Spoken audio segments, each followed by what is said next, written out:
Hi everybody, Jay the Fish Guy here, back again for another episode of On the Road with the Fish Guy. Thanks for joining us.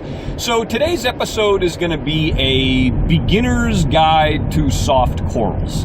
I'd like to do a few different videos ranging from beginning to advanced, the various different types of corals, so no better place to start than a beginner's guide to softies. That's kind of the classic entry point for a lot of folks in the reef hobby as far as the corals they feel comfortable with to test the waters, so to speak. So let's get started. Soft corals. Soft corals encompass a very wide variety of looks in corals. So here we have a kind of a collage of different types of soft corals, and as you can see, they really run the gambit. Whether you're doing a tree coral like a Kenya tree, or mushrooms, zoanthids, other types of leather corals like a toadstool, there really is a lot of different options that fall under this soft coral category. So what do they need? What do you need to know ahead of time going into starting with soft corals? Well, we got a few different categories we're going to go over today. So lighting, water quality, feeding, and flow.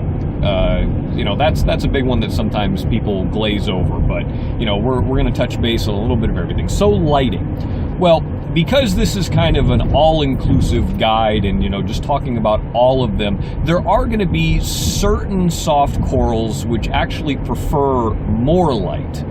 But as a general rule, soft corals can get away with a lot less light than the other species of corals out there, things like LPS, SPS, etc.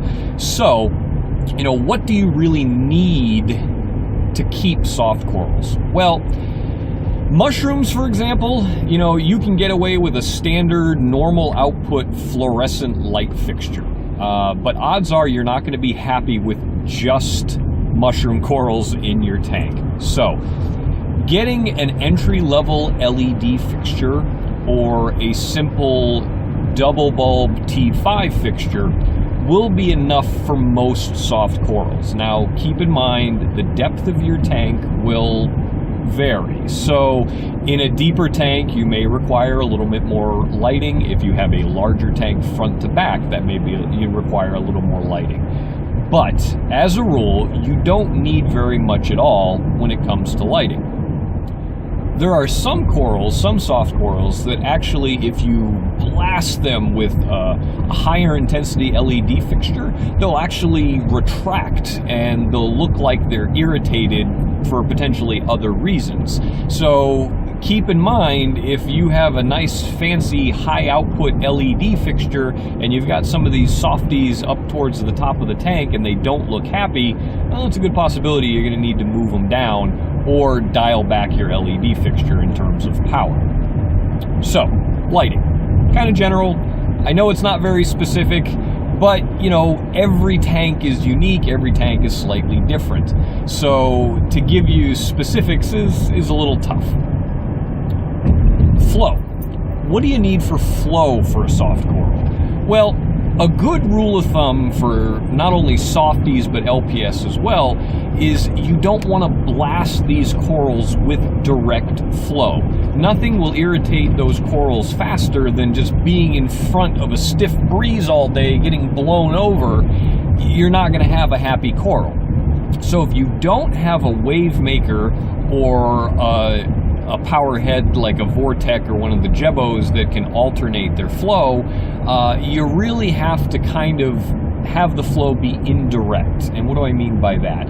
Well, if you can have the power head angled in a way where it bounces off the front glass or is on the side and is kind of pointed up, so you're moving the body of water but you're not pointed directly at a coral. That's critical. That's one of the things that, again, a lot of people tend to get wrong and think that they really need to blast these corals with flow in order to make them happy. Indirect, alternating current if possible. If you have a Vortec or a Jebo, those are nice because you can set up on a pulse. They really like that alternating wave action. But if you can't, again, indirect is best. So there's your flow. All right, so let's talk about water quality. To keep a soft coral happy doesn't really require much. And again, this is all generalized, again, beginner level. We're not getting into any specifics of certain soft corals that may have specific requirements. This is for the general entry level corals. So if you can maintain what's considered to be, natural saltwater parameters, and I'm not going to go into detail with every specific parameter, but if you mix up a batch of reef salt and measure out those levels, if you can shoot for close to those levels in terms of pH, alkalinity, all your other trace elements that you're measuring, that's going to be actually ideal.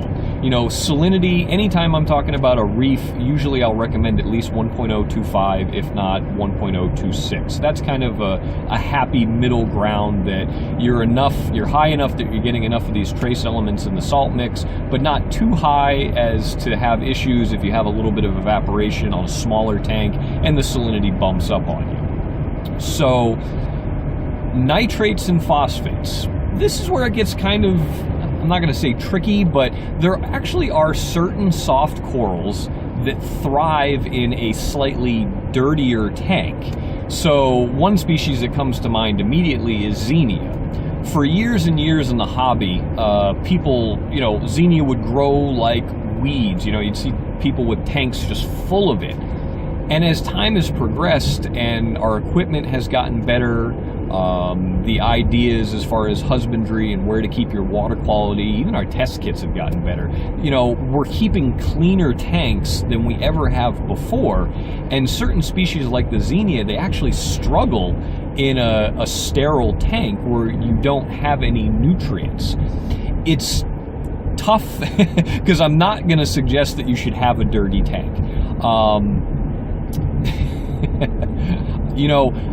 Don't go out of your way to make sure that you have nitrates or that you have phosphates, because with those you're also going to get algae issues potentially. So don't be surprised if, you read something like, oh, Xenia is a weed, and you try it out and it grows and it lives, but it doesn't take over half the tank like you've heard stories of.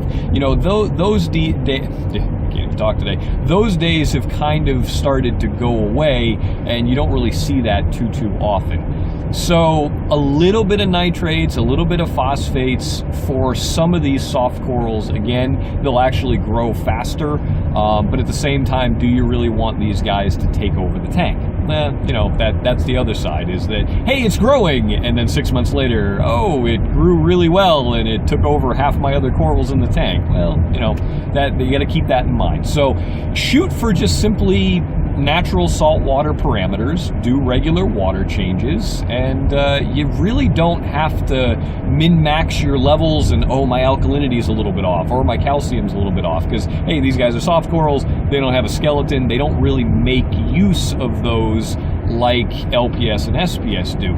It is important to keep them within spec, because if the alkalinity goes too high or drops down low, it is potentially an irritating factor for them, and they're not going to look their best or grow their best. So it's still important, at least for alkalinity, but you don't have to have a whole cabinet full of test kits to be successful with your soft corals. All you need is just simply regular water changes. So lighting, flow, water parameters. So feeding your corals. That's another one where a lot of people either, I hate to say get wrong, but they way overdo it because they just simply don't know. You get in your head that, oh, these guys need food, they have polyps, I gotta dump these liquid foods in, and then on this day I do powdered foods, and then frozen foods, and this, that, and the other thing, and you only have a handful of small softies. That's the quickest way to start skunking your water quality and having issues with algae, is just simply overdoing it with the foods. So how much do they really need? This may come as a surprise. Nothing. If you have an appropriate light fixture on your tank, as far as the correct size and how powerful it is, you don't need to add any food for your softies. And I know that's going to surprise a lot of you, but if you're just starting out and you're still just trying to process water changes and parameters and what's healthy, what's upset, what's irritated, oh, is my flow correct, all these other things, don't bother adding a whole nother potential issue to your routine.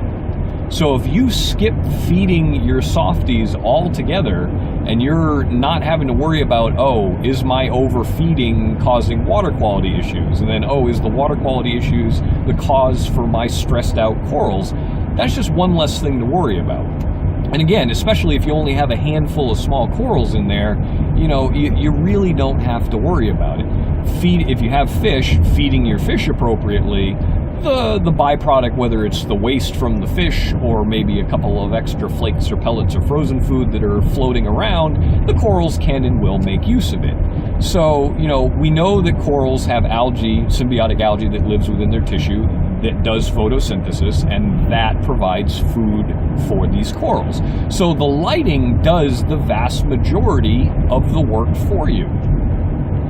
Now, as time goes on and you have everything down to a science, the corals look good, your fish are happy, you don't have nuisance algae issues, and then at that point you want to step things up a little bit and slowly add in some coral foods to your routine when you have a nice full tank of corals that can make use of it. That's totally fine. Don't get me wrong. I'm not anti-feeding your corals, but I am in the camp that says, as a beginner, it's one less thing to worry about. Make it easier on yourself until you feel good about, again, your routine and what you're doing with the tank. So that really covers the bases, guys. We talked about lighting, we talked about flow, we talked about food, water parameters. That gives you a good general idea about soft corals. Now again, there are going to be some species that may fall outside of those recommendations a little bit, and if you have questions about specific species, don't hesitate, let me know down in the comments below. This was just meant, again, as an entry-level, just talking, broad strokes about soft corals. Hope you guys liked the video. If you're not a subscriber, please click on the subscribe button above, and as always, thanks for watching.